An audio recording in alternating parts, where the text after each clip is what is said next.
And now we're going to have the second of our two imaging-focused talks from Mirella Dapretto, who is a professor in psychiatry and biobehavioral sciences and a core member of the Center for Autism Research and Treatment. And she's done really cutting-edge work using functional MRI to explore the cognitive neuroscience, what's happening in the brain, again, in a more detailed level, and has been leading some of these treatment-relevant studies as well. So thanks, Mirella. Thank you. Well, it will be a tough act to follow, as they say, following the fabulous talk that my colleague Susan Buchheimer has given, but I will try. So she already alluded to the importance of early diagnosis and early intervention. And the work that I will tell you today about is some very recent work we've been doing here at UCLA, which is kind of pushing the limits of those efforts.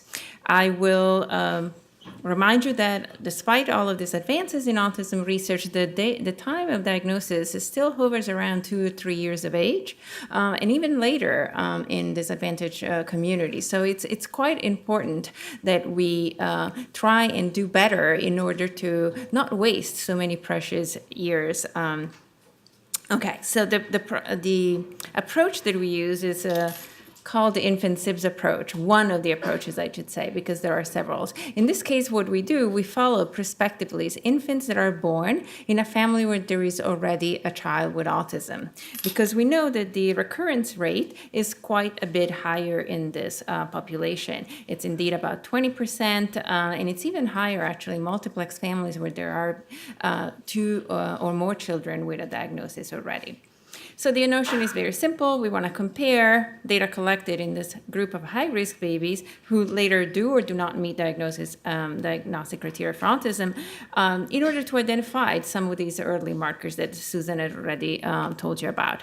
The hope is that early identification may translate into early intervention to ameliorate, and if we're really good at it, perhaps even prevent the full onset of symptomatology that typically is seen later down the road.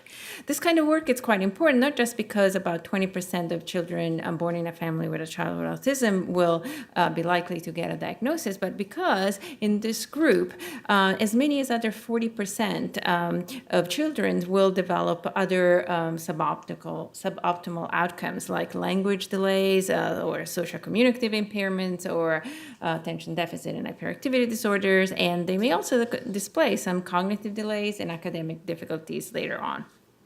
So what do we know about this effort? At the behavioral level, the studies that have been conducted over the past 15 years or so have observed a number of different atypicalities across many different domains. So there have been some early flags, if you will, in the arena of motor development, repetitive behavior, and also particularly in the realm of social interaction and communication. So social attention in particular has been identified as one of those behaviors that you see some of the earliest differences, such as that babies will fail to orient when their name is called and overall pay less attention to some socially relevant stimuli like people's faces or voices. Now, this is true for studies that have focused on the second year of life. In the first years of life, it has been particularly challenging to find any measure that can actually have predictive validity. The best that some studies have done is to identify changes in the first years in terms of the developmental trajectory. So here I'm talking about not focusing on one particular point in time, but rather looking at patterns of development over a longer period of time. And then that's where you can see that the slope of change, say increased attention to faces, is not what it looked like in babies that are not going to get a diagnosis if you are looking at these developmental trajectories in babies who later will get a diagnosis. Okay, so last year, for those of you who were here, I gave you an overview of what the state of the art in the field is in terms of identifying early brain-based markers of ASD. And Susan just did an amazing job at describing you one of the most recent event of these papers. But I just want to point out here that there is a recent review that does quite an excellent job at summarizing all of these efforts. But I'm going to focus here on our own aims, which is obviously to identify pattern of atypical brain development well ahead of a diagnosis. We want to focus on brain function and connectivity as opposed to structural, because we had a hunch, if you will, that that may actually be more what's the word, the sensitive measures early in development particularly. And the hope is to guide developmentally informed, more targeted intervention, and perhaps also use some of these measures as outcome measure to assess both behavioral and pharmacological interventions. So the work that I'm going to be telling you was conducted as part of our Autism Center of Excellence, a project that Dr. Shafali and I have been involved in for the past 5 years, and indeed we just started a second 5-year cycle. As you can see here, this is a very busy slide, but the point is that we're starting very early at 6 weeks of age. We're following babies throughout the first year quite densely with both MRI, scans. We're also conducting EEG and eye tracking, and we conduct also a suite of behavioral and clinical assessment starting at 6 months, but we continue this not only at 12 months, but particularly all the way up to 36, where a diagnosis is ultimately made.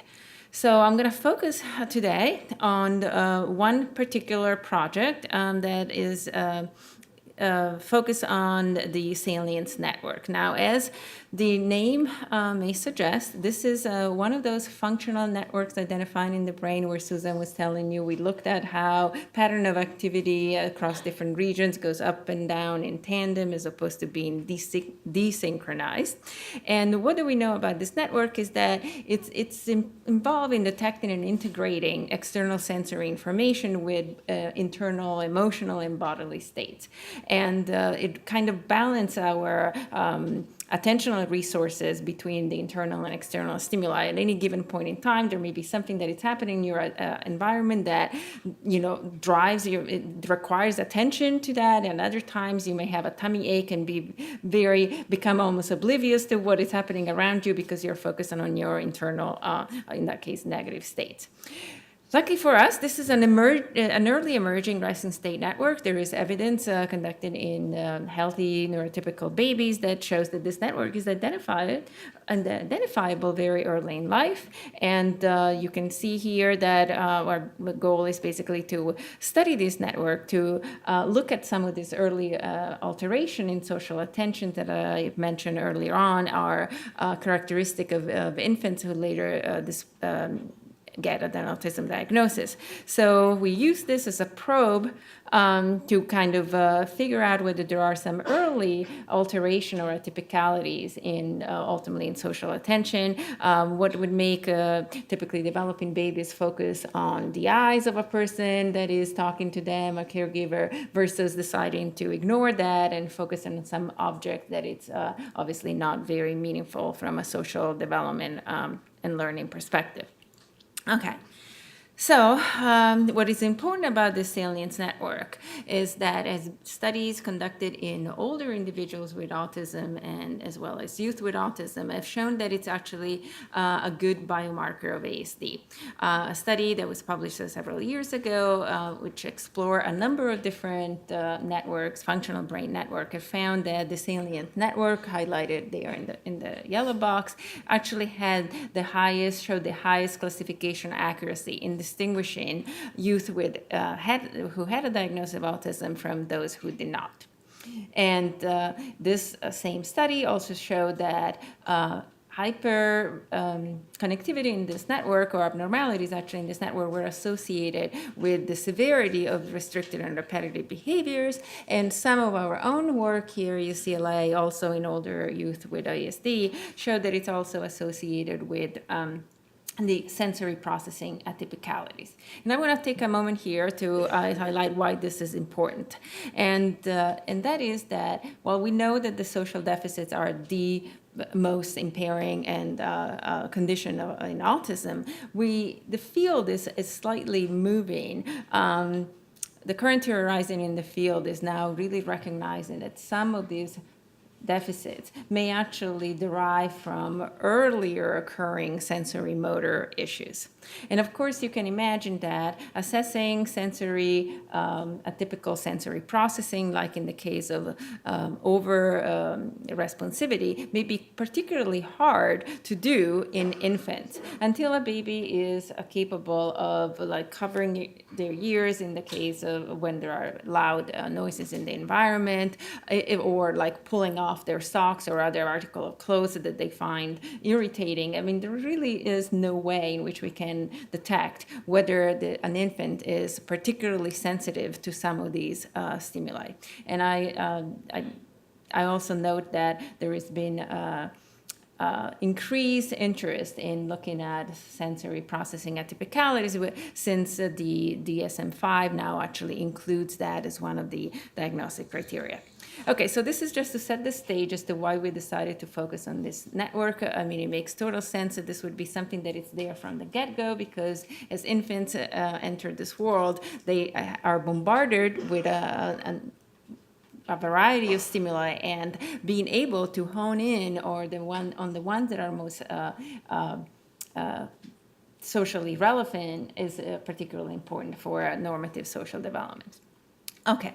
So the work that we have done in babies is work that one of my fantastic graduate student, Tawny Song, has conducted as part of her dissertation, and sadly she's going to be leaving us soon to go on for a postdoc at Yale University. She had two main aims when it comes to this particular network and study, and that was to characterize Salience Network connectivity in this two group of babies at high and low risk, high and low familial risk for autism at 6 weeks of age, and relate any trajectories in Salience Network connectivity to later development of social attention, atypical sensory processing, and as well as early autism symptomatology. So the notion here was to try and use Salience Network connectivity as a probe to index to what extent the infant's brain in infants that are later may go on to get a diagnosis, is hyper-responsive to, say, sensory stimuli, and to begin to address whether actually that may come to the detriment of social attention in the same babies. Okay, so this is just a busy table about our participant characteristics. And the only point that I want to highlight here, if you're looking at the column under the P, which would show whether we have any significant difference between the two groups, is that there was none.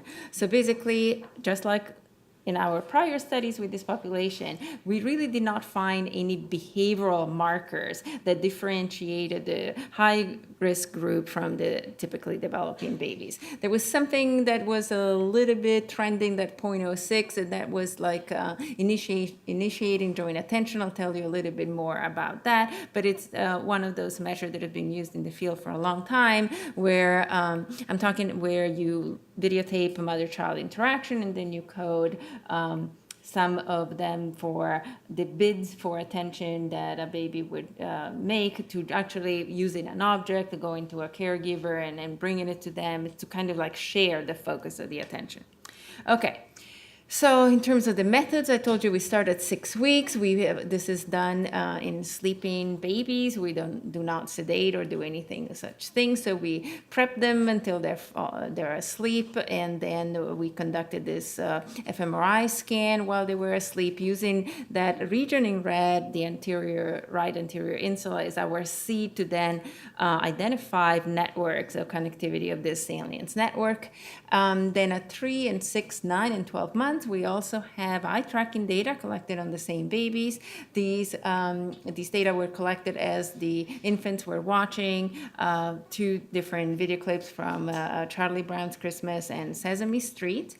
And then at 12 months, we collected a number of different measures. There was the autism observation scales for infants, which gives you a sense of early autism symptomatology. We used this early social communication scales that I told you we used to code mother-child interaction. And we also had parents fill out this infant-toddler sensory profile to get a sense of whether babies are beginning to show any atypical responses to sensory input. Okay, so what did we find? So if you are, I'm going to kind of go slow, although it's all up there. What you see here are the differences between the 2 groups. And in the top row, you see regions that show strongest connectivity with this hub of the Salience Network, the anterior insulet, in the high-risk babies as compared to the low-risk babies. And you may just see a bunch of blobs and say, what does that mean? Well, it means that we actually did see increased Salience Network connectivity with areas that are involved in sensory processing. So some of those regions involve the thalamus, which is a sensory gating area. They involve somatosensory cortex, the areas that respond to physical touch, and there were also increased activity in some of the auditory regions. What you see in the bottom row is actually where we observe strongest connectivity in the low-risk babies as compared to the high-risk babies. And I hope that it will strike you that it's quite a different pattern, meaning that the hub of the Salience Network was actually most strongly connected with frontal regions that have been implicated in social attention or social cognitions. So this is consistent with some of our original hypotheses, but we wanted to really explore the extent to which these differential patterns of connectivity are actually related to one another. And so we extracted indices of connectivity from the regions where the high-risk babies show stronger connectivity, as well as the regions where the low-risk babies overall show stronger connectivity. And we related the 2. And lo and behold, there was a direct significant correlation between the 2, such that babies who had the strongest connectivity with those sensory motor processing region had the weakest connectivity with those frontal social attention areas, and vice versa. Babies that had the stronger connectivity with this frontal region had the least connectivity with those sensory processing region, suggesting that there really is a trade-off in the allocation, perhaps, of resources to different stimuli in the environment that may actually have a cascading effect, whereby by decreased attention to socially relevant stimuli, there are reduced opportunities for social learning and engagement. Okay, so then I told you we had several behavioral measures, and we wanted to explore whether we actually saw any significant relationship between this very early indices of connectivity measured at 6 weeks and subsequent development in the first year. So one of the critical issues was to actually see whether this measure can predict increased social attention. Now, we know from a host of studies that during the first year of life, babies, when presented with human faces in terms of an eye tracking studies, they tend to look more at faces as they get older. And so we actually derive individual curves for the babies in both groups, and that's a pretty colorful graph. And you see that overall, there are some linear increases going on for both groups, but actually there were stronger increases in the low risk overall. But what we did, we took this index babies. For every child, we compute an index of how much they increase attention to social faces over the course of the first year, from the first eye tracking session at 3 months to all the way to 12 months. And we use those measures to interrogate our brain imaging data, which was collected much earlier. So while typically when we are correlating pattern of brain activity to any kind of behavioral measure, it's just a correlation, right? It doesn't imply causation. So we're always struggling with being able to make strong causal argument that it is this lack of connectivity or this hypoactivation that it's causing some behavioral deficit. But here, our brain-based measure preceded our behavioral measures. So one is in a better position to make an argument that what we see at the brain-based level may predict what is happening later on. And what did we see? So when we use, again, this score that was an index of how much babies change in terms of looking more at faces over the course of the first year, predicted increased connectivity in this Salience network with what regions? The same similar regions, not exactly the same, but there was an overlap. Some of the similar regions that we have seen, the low-risk babies showing greater connectivity. That is those frontal regions that have been implicated in social cognition, mentalizing, and social attention. So as you can see here, this was, the graph is just showing you another different way of illustrating. It's just basically showing the relationship that we see in those regions that appear in yellow and red in the figures above. We've seen this relationship only in the low-risk babies. In the high-risk babies, we didn't see this particular relationship, perhaps indexing the fact that there is more variability in this group. So that's what we found. Then I told you that there were several other measures we looked at. And again, another important relationship that we have seen in the low-risk group only is this relationship between, again, Salience Network connectivity at 6 weeks and initiating joint attention based on that early social communicative scales. So what you see here is, again, the babies who actually show the greatest connectivity between the hub of the Salience network and some reward-related structures. Susan also talked to you about the reward circuit, and some of the same frontal regions show greater rates of initiating joint attention with parents. And by the way, rate of initiating joint attention is one of the behavioral measures that prior work have shown is related, can distinguish infants who later go on to get a diagnosis from those who do not. And it's also a very good measure to predict language outcome.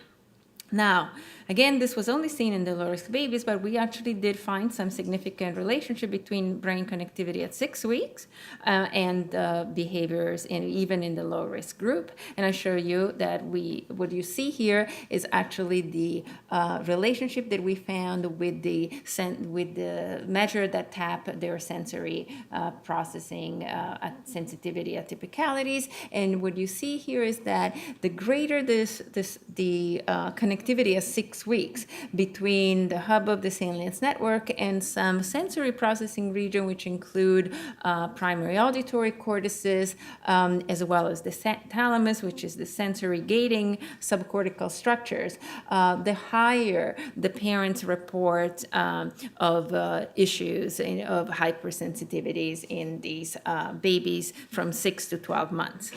And lastly, we also had we related a pattern of Salience network connectivity to the AOC that gives you an overall measure of autism symptomatology. And again, here we saw that there were some significant correlation with basal ganglia, amygdala, which is one of the regions that responds to, it's also a salience detector, and it typically codes for the valence of emotional stimuli. And it was that the relationship was such that the greater the connectivity with some of these regions, the fewer the markers of ASD symptomatology later on. So To summarize, I think the data that I've shown you and the work, the amazing work that it's been done as part of the IBIS network that Susan mentioned before, indicates that early individual differences in functional brain networks may provide reliable markers of autism in the first year of life, where behavioral measures have so far failed to yield what we thought for. These brain-based measures may provide critical information to identify very early developmental trajectory, well before the onset of the symptoms. And the work that has been published by the IBIS network and others have basically found some measures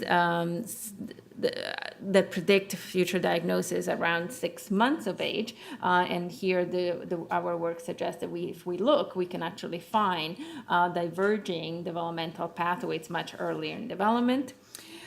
This type of research can not only inform biomarkers, but it can also inform our understanding of the neurobiological basis of autism, highlighting mechanism by which we can observe some of the emerging social deficit in social attention.